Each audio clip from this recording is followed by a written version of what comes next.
Hello everyone, good morning. কেমন আছেন সবাই? আশা করছি সকলে খুব ভালো আছেন, সুস্থ আছেন, আর আমরাও বেশ ভালো আছি।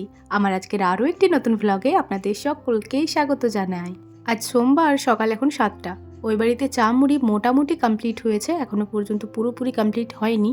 আমি এই যে এই বাড়িতে চলে এলাম, মা ওখানে রয়েছে, বাকিদেরকে খাবার দিয়ে দেবে আর বাসনপত্রগুলোও নিয়ে আসবে। আর যেহেতু আমার সোমবার, তাড়াতাড়ি করে স্নান করতে হবে, তার আগে এই যে বাড়ির কাজকর্মগুলো টুকটাক সেরে নিচ্ছি। বেশ কয়েকটা দিন হয়ে গেল জানালাগুলো খোলাই হয় না, ঘরটা কেমন যেন একটা ধুলো ধুলো লাগছে। যতই ঘরের মধ্যে হাজার রকমের লাইট দেওয়া থাকুক না কেন, জানালা দরজা না খোলা থাকলে ওই যে বাইরের আবহাওয়াটা ওইটা যেন ঘরের মধ্যে প্রবেশ করতে পারে না। আর চার দেওয়ালের মধ্যে কেমন যেন একটা বদ্ধ বদ্ধ লাগে।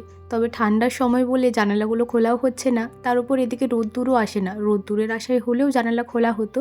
আবার প্রধান সমস্যা এই যে খাটের খুঁড়োগুলো তো রয়েছে। আর কটা দিন যাক, শীতটা যখন একেবারে পুরোপুরি চলে যাবে তখন এই খাটের খুঁড়োগুলো ভাবছি খুলে নেব। দেখা যাক কত দূর কী হয়।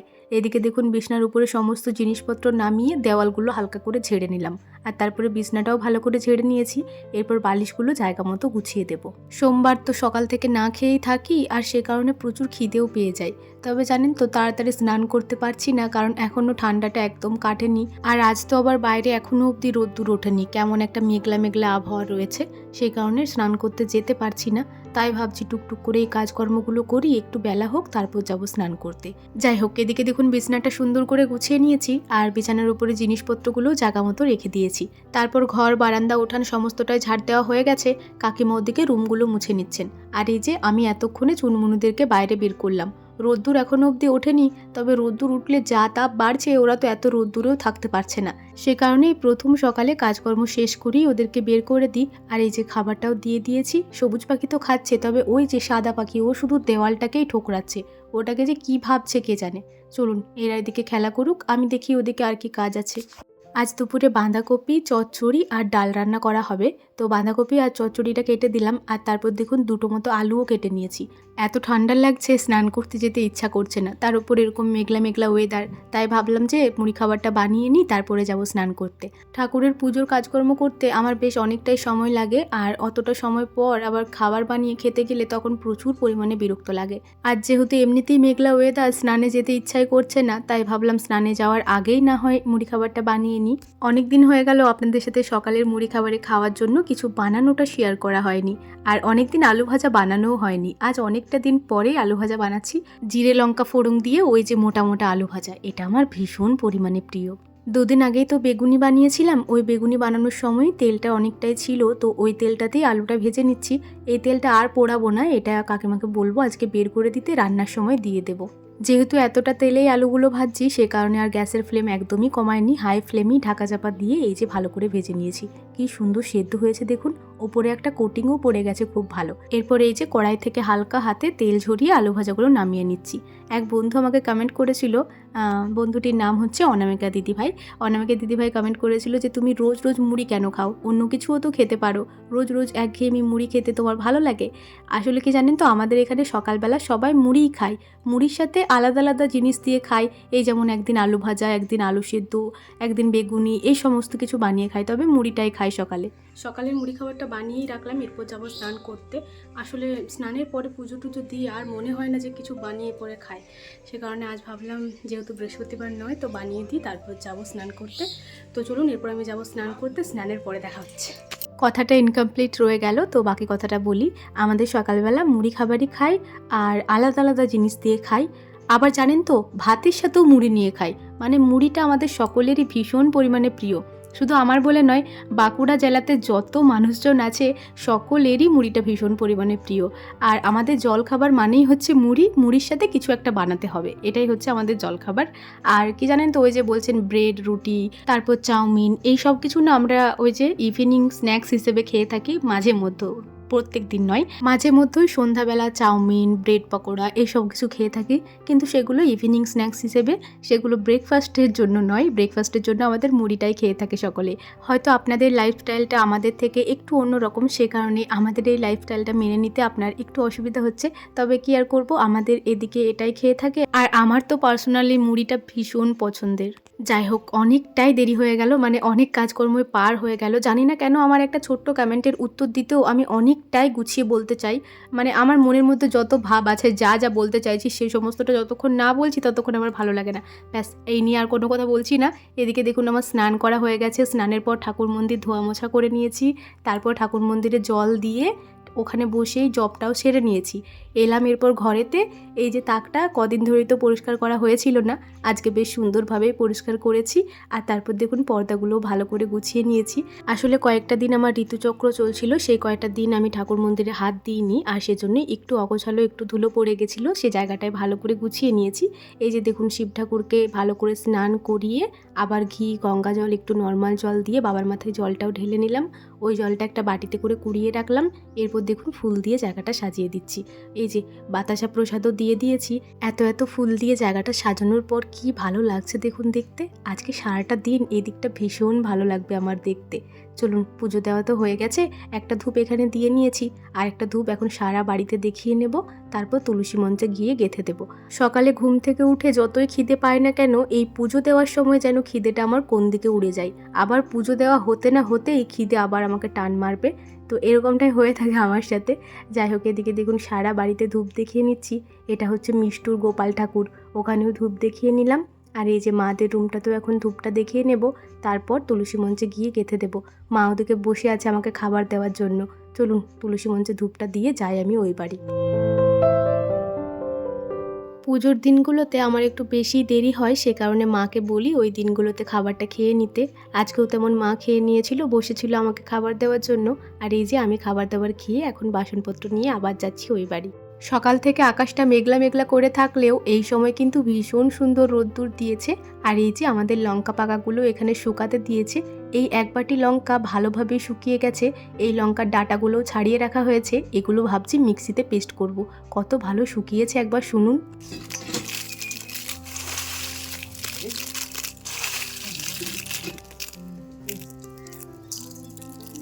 হাত দিয়ে আলতো চাপ দিলেই এত সুন্দর লঙ্কাগুলো গুঁড়িয়ে যাচ্ছে যে কি বলবো। আর লঙ্কাগুলো ভীষণ পরিমাণে ঝাল, আর গন্ধটাও লাগছে ভীষণ মিষ্টি। আগের দিনই ঠাকুমা ওই লঙ্কাগুলোর ডাঁটাগুলো ছাড়িয়ে রেখেছে। আজকে ওই লঙ্কাগুলো মিক্সিতে গুঁড়োবো। ভীষণ ভালো গুঁড়ানো যাবে বলুন, হাত দিয়েই এত সুন্দর গুঁড়োনো যাচ্ছে, তাহলে মিক্সিতে করে তো আরোই ভালো গুঁড়ানো যাবে। এই যে মিক্সিটা রাস্তা ধারের রুমে ছিল, বের করে নিয়ে এলাম। এই মাটির বারান্দায় একটা ছোট্ট মতো বোর্ড আছে, এই বোর্ডটাতেই প্লাগটা দিয়ে এখানে বসে বসে মিক্সি করে এই যে লঙ্কাগুলো গুঁড়িয়ে নেব। বাটিটাই করে নিয়ে এলাম, আর একটা আলাদা বাটি নিয়ে এলাম, একটা চামচও নিয়ে এলাম, কারণ লঙ্কাগুলো গুঁড়িয়ে গুঁড়িয়ে তুলবো। আমার বাবার বাড়িতেও মা কিন্তু লঙ্কা, যে কেনা লঙ্কাগুলো পাওয়া যায় ওগুলো কিনে পরে শুকিয়ে এইভাবেই গুঁড়িয়ে রাখতো। আমাদের তো এগুলো গাছের লঙ্কা, ভীষণ পরিমাণে ঝাল, সে কারণে ভাবলাম আমাদের গাছের লঙ্কাও না হয় একবার গুঁড়াই।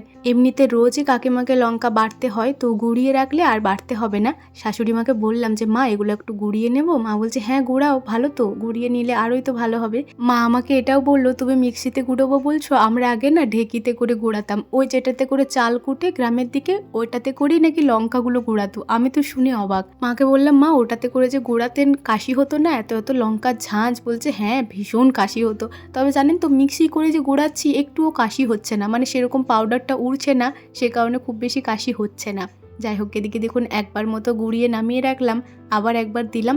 প্রথমবারে ভাবলাম অনেকগুলো বুঝি হবে, সে কারণে দ্বিতীয়বারে এই যে একবার দিলাম একটু গুঁড়িয়ে, আবার একবার দিলাম, তারপর এই যে কাকিমাকে দেখাচ্ছি। কি সুন্দর হয়েছে গো গুঁড়ানোটা, এত ভালো লাগছে লঙ্কা গুঁড়িগুলো দেখে। নিজেদের গাছের লঙ্কা এভাবে গুঁড়িয়ে রাখতে সত্যিই ভীষণ ভালো লাগে।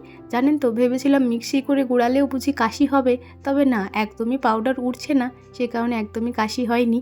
এই যে বেশ অনেকগুলোই হয়েছে দেখুন, এত ঝাল এই কটাতেই অনেক দিন যাবে। এখন অবশ্য কাঁচা লঙ্কা রয়েছে, এই গুঁড়ো লঙ্কা খুব বেশি ব্যবহার করব না, একটা দুটো রান্নাতে গুঁড়ো লঙ্কা দিয়ে থাকি, সে কারণে এই যে মশলার ডাব্বাটাতে এক কৌটো মতো বের করে রাখবো, বাকিগুলো আলাদা কৌটোয় করে ওপরে তুলে রাখবো।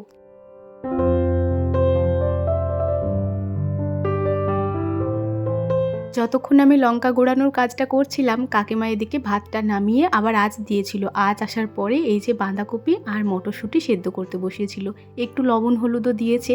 এই মুহূর্তে আমার লঙ্কা গুঁড়ানো কমপ্লিট হলো। এদিকে দেখছি বাঁধাকপি আর মটরশুঁটিটাও সেদ্ধ হয়ে গেছে, সে কারণে এই যে বাঁধাকপি মটরশুঁটি সেদ্ধটা নামিয়ে নিচ্ছি। একটু জল জল রয়েছে, ভালোই হয়েছে, আর জল দিতে হবে না তরকারিতে। এই যে কড়াই ধরে নামিয়ে নিলাম। এরপর এটাকে আলাদা রেখে কড়াইটা একটু ভালো করে ধুয়ে নেব। উনানের আঁচটা এই সময় কি ভালো এসেছে দেখুন। যেদিনই আমি বাঁধাকপি করি সেদিনই উনানের আঁচ চলে যায়। তাই ভাবছি আজকে প্রথমেই বাঁধাকপি রান্নাটা করব। তাহলে উনানের আঁচ থাকতে থাকতেই বাঁধাকপিটা হয়ে যাবে। কাকিমাও এক কথাই বলল। এদিকে দেখুন কড়াইটা ধুয়ে নেওয়ার পরে ওই যে পোড়া তেলটা যেটা করে আলু ভাজা করলাম ওটা কাকিমাকে বের করে রাখতে বলেছিলাম। কাকিমা একটা ছোট্ট বাটিতে করে বের করে রেখেছিল।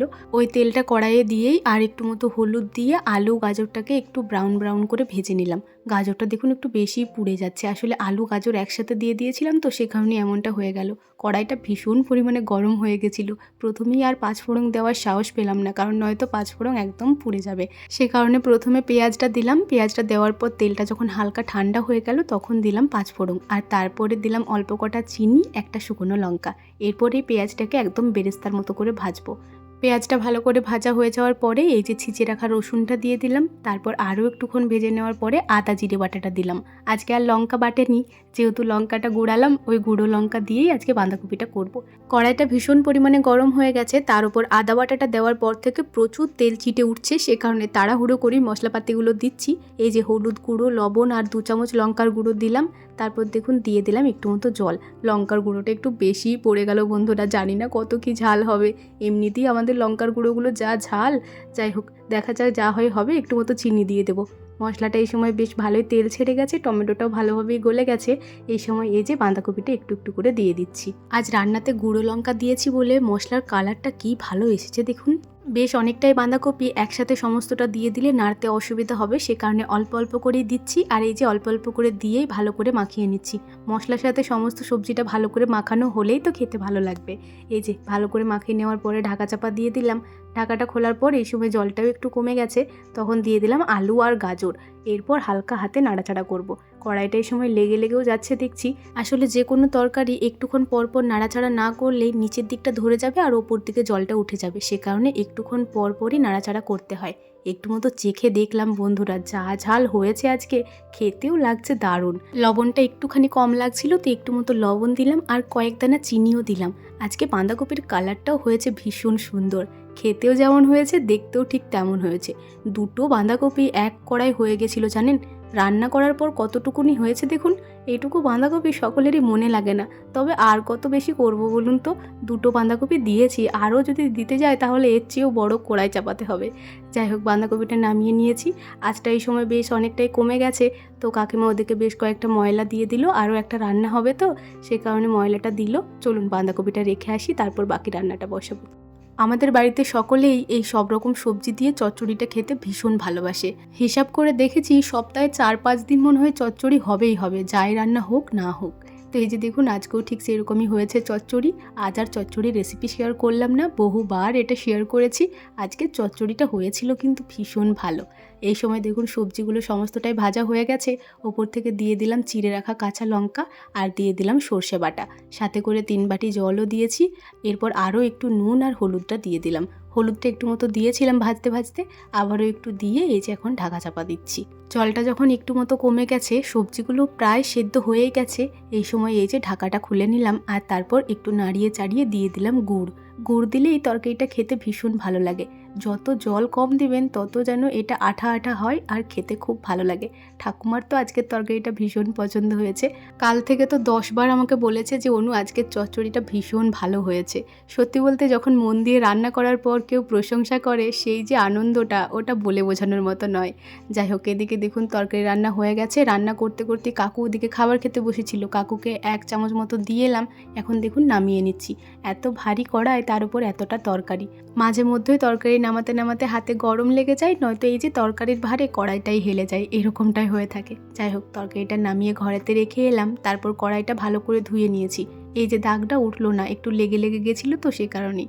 যাই হোক পরে রান্নাটা বসালাম। ডাল সেদ্ধ কাকিমা ওদিকে গ্যাসেতে করেছে, আজ আর ভাতে দিতে ভুলে গেছিলো, তারপর আবার গ্যাসেতে করেছে।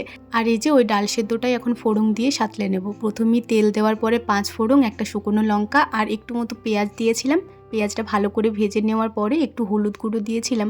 ডাল সেদ্ধতে কাকিমা হলুদ লবণ দিয়েছে, লবণটা একটু চেখে নিয়ে দিতে বললো। হলুদটা আমার একটু কম লাগছিল বলে ওই পেঁয়াজের সাথেও একটু মতো দিলাম। আর তারপর দেখুন ডাল সেদ্ধটা দিয়ে দিলাম, একটু মতো জলও দিয়েছি। আর এই যে এই সময় ফুটেও গেছে ডালটা। বাবা ওদিকে দেখছি খাবার খেতে বসেছে। মেজো কাকু তো আর ডালটা সাতুলার পরে খেতে পেলো না, উনি ওই তরকারি আর ডাল সেদ্ধ দিয়েই ভাত খেয়েছিলেন। বাবাকে এই যে সাতুলার পরে ডালটা দিয়ে এলাম। আসলে আজ না রান্না চাপাতে কাকিমার একটু দেরি হয়ে গেছিলো, আর আমিও তো ঠাকুরকে জল দিয়ে আস্তে আস্তে একটু দেরি করে ফেললাম। আসলে কাকিমার ভাত নামবে, তারপরে তো রান্না বসবে, সে কারণেই আর কি একটু দেরি হয়ে গেল আজকে। আর দেরি হলেই আর কি দেখেছি বাবা আরে তাড়াতাড়ি চলে আসে, এমনটাই হয় জানেন তো। যাই হোক, ওই বাড়িতে রান্না বান্না কমপ্লিট করে এই বাড়িতে এলাম, হাত মুখ ধুয়ে নিয়েছি। বেশ রোদ্দুর উঠেছে দেখুন, চুনুমুনুদেরকে এখন ঘরের ভেতরে ঢুকিয়ে নিচ্ছি। এত রোদ্দুরে বাইরে থাকলে এদেরও শরীর অসুস্থ হয়ে পড়বে। চলুন এখন কিছুক্ষণ বসি, অনেকটা বেলায় খেয়েছি তো, একটু পর করে আবার যাবো ওই ধারের বাড়ি দুপুরের খাবার খেতে। এখন ওই 2:30 মতো বাজে, এই সময় এলাম এই ধারের বাড়ি। আজ ভাতের থেকে তরকারিটা আমি বেশি খেয়েছি, বাঁধাকপিটা আজকে আমার দারুণ লাগছিল। খাওয়া দাওয়ার পর বাসনপত্র নিয়ে চলে এলাম কলপাড়ে। আজ বাসনপত্র খুব বেশি নেই, কারণ রান্নার পরে পরই তো বাবা কাকারা খেয়ে নিয়েছে, তখনকার এঁঠো বাসনগুলো কাকিমার সাথে সাথেই ধুয়ে নিয়েছে। এই যে এখন আমি, কাকিমা, মিষ্টু, মা এই সকলেই খেলাম, ওই বাসন কটায় রয়েছে, ওগুলোই এখন ধোয়া মাজা করে নিচ্ছি। আর বন্ধুরা, আজকের দিনে আমি এতটাই খুশি যে কি বলবো, বুঝতে পারিনি আর কিছুক্ষণ পরেই আমার জন্য এত ভালো একটা খবর ওয়েট করে রয়েছে। যাই হোক, কী হয়েছে না হয়েছে সেটা আপনারা পরের ব্লগে জানতে পারবেন। অবশ্যই আপনারা খুশি হবেন, এটা আমি জানি। কি হয়েছে সেটা আপনারা গেস করতে পারেন, যারটা সঠিক হবে আমি অবশ্যই তার নাম করব। চলুন আজকের ভিডিওটা এখানেই শেষ করছি। বাসনপত্র ধোয়া মাজা হয়ে গেছে, এরপর হাতে মুখে জল নিয়ে যাব ঘরেতে। এখনও পর্যন্ত ভিডিওতে ভয়েস ওভার দেওয়া বাকি আছে, ওটা আগে কমপ্লিট করি, তারপর নিশ্চিন্ত হওয়া যাবে। চলুন আজকের ভিডিওটা এই পর্যন্তই। ভিডিওটি কেমন লাগলো অবশ্যই কমেন্টে জানাবেন, ভালো লাগলে একটি লাইক করে দেবেন এবং সাবস্ক্রাইব করে আমার ছোট্ট চ্যানেলটির পাশে থাকবেন। সবাই ভালো থাকবেন, সুস্থ থাকবেন, সাবধানে থাকবেন। দেখা হবে খুব শীঘ্রই পরের কোনো একটি ভ্লগে। ততক্ষণের জন্য টাটা, আর কালকের ভ্লগের জন্য ওয়েট করবেন কিন্তু।